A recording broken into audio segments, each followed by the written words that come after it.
Learning objectives. After completing this module, learners will be able to understand and describe the 18th century French society. Understand and elaborate on the discontent in the 18th century French society. Understand and describe the causes of the outbreak of the revolution. Understand and describe how French abolished monarchy to become a republic. Understand and describe in detail the beginning and end of the Reign of Terror. Understand and explain the impact of revolution on women. Understand and describe the events that led to abolition of slavery in France. Understand and explain the rise and fall of Napoleon Bonaparte. The French society in the late 18th century. In 1774, the 20 years old Louis XVI of the Bourbon family of kings, married to Austrian Princess Marie Antoinette, ascended the throne of France. He was greeted by an empty treasury. Long years of war had mounted the debts to more than 2 billion livres, currency of France, which was discontinued in 1794. To meet the regular expenses of maintaining the army, the court, the government offices and universities, King Louis XVI was compelled to increase the taxes. The 18th century French society was divided into 3 estates. The first estate comprised of clergy who undertook special services in the church. The second estate comprised of the nobility. Nobility was inherited by birth. The third estate was further divided into 3 categories. The first category of big businessmen, merchants, court officials, etc. was relatively affluent. The second category of peasants and artisans had little money. The third category of landless peasants, laborers and servants was the poorest of all. The first and second estate enjoyed many privileges, including exemption from taxes. Only the third estate paid taxes. The church collected taxes called the tithe from the peasants. Daily, a kind of direct tax, and a number of other indirect taxes were paid by all members of the third estate. The Society of Estates evolved under the feudal system that prevailed in the Middle Ages. Causes of discontent in the 18th century French society. Struggle to survive. The growing population of France led to food scarcity, as the production of food grains was much below its demand. The price of bread, the staple food of the majority, rose steeply. Workers earning poor wages in workshops never had enough to keep pace with the rising prices. The gap between the rich and the poor increased. This condition was worsened by severe drought or hail, which reduced the harvest. It led to subsistence crisis. It is an extreme situation when even the basic means of livelihood are endangered. A growing middle class envisaged an end to privileges, peasants and artisans. They occasionally revolted against the food scarcity and heavy taxes, but they did not have sufficient means to bring about a radical change in the society. At this time, a wealthy social group, termed the middle class, was emerging in the French society. The lawyers and administrators in this category were educated people who did not believe in any privileges by birth. Philosophers like Locke and Rousseau envisioned a society based on freedom and equal laws and opportunities for all. French philosopher Montesquieu proposed a division of power within the government between the legislative, the executive, and the judiciary. The American Constitution and its guarantee of individual rights set an ideal example for French political thinkers. These ideas spread fast and gained support from the French masses. Outbreak of the Revolution. On 5th May 1789, Louis XVI called a meeting of the Estates General to propose an increase in the taxes. The Estates General was a political body to which the three estates sent their representatives. In the past, each estate could cast one vote. This time, the Third Estate demanded that voting be conducted by the Assembly as a whole, where each member would have one vote. King Louis VI rejected the idea, and the Third Estate walked out in protest. On 20th June, they assembled in the hall of an indoor tennis court in the grounds of Versailles and declared themselves a national assembly. They drafted a constitution for France. On the night of 4th August 1789, the Assembly passed a decree abolishing the feudal system of obligations and taxes. France became a constitutional monarchy. The draft of the Constitution was completed in 1791.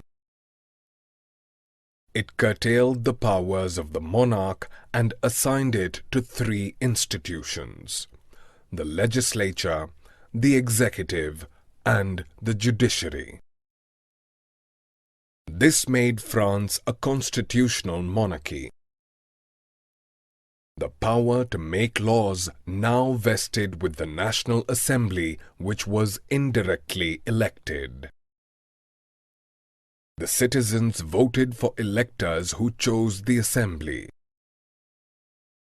A declaration of the rights of man and citizen in the Constitution emphasized on the right to life, freedom of speech, freedom of opinion, and equality before law. France abolishes monarchy and becomes a republic. Post-revolution, the situation in France remained tense for a long time. Louis XVI sought help from the neighboring states to stop the revolutionary events taking place in France since 1789. Before they could take action, the National Assembly voted to declare a war against Prussia and Austria in 1792. It was a war against kings and aristocracies all over Europe. The Revolutionary Wars caused huge losses and economic difficulties, yet a large section of people wished to carry the war further, as the 1791 Constitution gave political rights only to the richer section. Soon, political clubs were formed to discuss government policies and their own plans of action. Jacobins, the most successful club, was led by Maximilien Robespierre. Members of this club belonged to the less prosperous sections of the society. In the summer of 1792, the Jacobins stormed the palace of the Tuileries and held the king hostage for several hours. The royal family was imprisoned. Elections held soon after gave voting rights to all individuals above the age of 21, regardless of wealth. The newly elected assembly was called the Convention. On 21 September 1792, it abolished monarchy and declared France a republic. Louis XVI was sentenced to death by a court and executed publicly at the Place de la Concorde on 21 January 1793. The Queen, Marie Antoinette too, was executed shortly after. The Reign of Terror. The period from 1793 to 1794 is called the Reign of Terror. Robespierre followed a policy of strict control and harsh punishments. Everyone whom he considered his enemy was arrested and executed. It included clergymen, ex-nobles, members of other political parties, and also members of his own party who disagreed with him. Robespierre's government placed a maximum ceiling on wages and prices. Meat and bread were rationed. Peasants were forced to sell their grains in cities at prices fixed by the government. Citizens were forced to eat equality bread made of whole wheat flour. The costlier white flour bread was forbidden. The traditional address of Monsieur for men and Madame for women was replaced by citoyen and citoyenne, meaning citizen. The buildings of churches were converted into barracks or offices. Robespierre followed his policies so ruthlessly that even his own supporters went against him and demanded moderation. In July 1794, he was convicted, arrested, and sent to guillotine. A Directory rules France. After the fall of the Jacobin government, the power was seized by the wealthier middle class. It introduced a new constitution which denied voting rights to the non-propertied persons. It provided for 2 legislative councils, which appointed an executive committee of 5 members called the Directory. This arrangement attempted to prevent concentration of power in one man. The Directory often clashed with the councils. It led to political stability, which eventually gave way to military dictator Napoleon Bonaparte. Did women have a revolution? Women had participated actively in the revolutionary events of France. Yet, no measures were taken to improve their lot. The Third Estate women had to work hard as laundresses, fruits, vegetables, and flower sellers, or work as domestic servant. They were deprived of education. Only daughters of the prosperous members of the Third Estate could study at convents, after which they were married off against their will. Women were paid wages lower than men. To get their due position in the society, women started their own clubs. The most famous of them was the Society of Revolutionary and Republican Women. They were disappointed that the 1791 revolution relegated them to the status of passive citizens. They demanded the right to vote, to be elected to the assembly, and to hold political office. In the initial years, the revolutionary government did open schools for women and made schooling compulsory. Girls could not be married off without their consent. Marriage was made a contract which could be entered into and registered under the civil law. Women too could apply for divorce. Women could get training for jobs, work as artists, or run a business. Important women activists were arrested and a number of them executed. After a long struggle of 200 years, French women were finally granted the right to vote in 1946. Abolition of slavery. Martinique, Guadeloupe, and San Domingo, the three colonies in the Caribbean, had huge plantations of tobacco, coffee, indigo, and sugar. But the Europeans were not willing to work in distant and unfamiliar lands. It created a shortage of labor on the plantations. This shortage was met by a triangular slave trade between Europe, Africa, and the Americas. The slave trade had its origins in the 17th century. The French merchants bought slaves from African chieftains, packed them tightly into ships to sail across the Atlantic to reach the Caribbean. It was a 3-month-long voyage. There, they were sold to plantation owners to fill in the shortage of labor.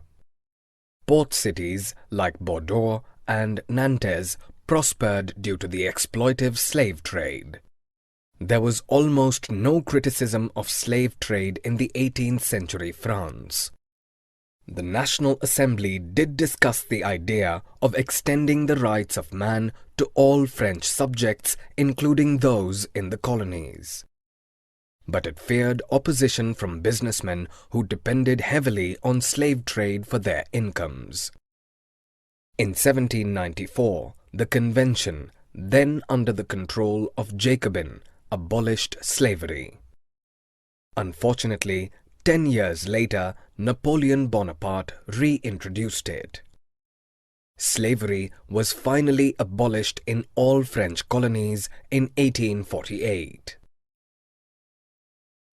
The Revolution and Everyday Life. The years following 1789 saw many changes in the lives of men, women, and children in France. The revolutionary government passed many laws to bring the ideals of liberty and equality into practice. One of the most important of these laws was abolition of censorship. It came into effect immediately after the storming of the Bastille in 1789. Prior to this, all literature and cultural activities required the approval of the king. The Declaration of the Rights of Man and Citizen proclaimed freedom of speech and expression to be a natural right. Soon, literature in the form of newspapers, pamphlets, books, and printed pictures spread countrywide. Cultural activities like plays, songs, etc. caught attention of the masses. It helped them identify with the ideas of liberty and justice. Abolition of slavery. In 1804, Napoleon Bonaparte crowned himself Emperor of France. Napoleon saw himself as the modernizer of Europe. He conquered neighboring countries, disposed dynasties, and created kingdoms to place members of his family.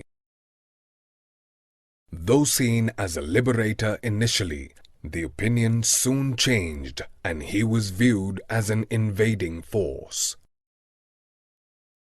Yet, some of his reforms had a lasting impact on Europe. He was defeated at Waterloo in 1815. The ideas of liberty and democratic rights were the most important contribution of the French Revolution. Under its influence, feudal system came to an end in many parts of Europe. Colonized people worked towards formation of sovereign nation-states. Summary. Let us summarize what we have learned. The 18th century French society was divided into 3 estates. The third estate comprised of rich businessmen, merchants, professionals, poor peasants, artisans, etc. The 18th century France faced subsistence crisis. It is an extreme situation when even the basic means of livelihood are endangered. The draft of the constitution curtailed the powers of the monarch and assigned it to three institutions: the legislature, the executive, and the judiciary. This made France a constitutional monarchy. On 21 September 1792, France abolished monarchy and declared France a republic. King Louis XVI and Queen Marie Antoinette were executed publicly in short succession.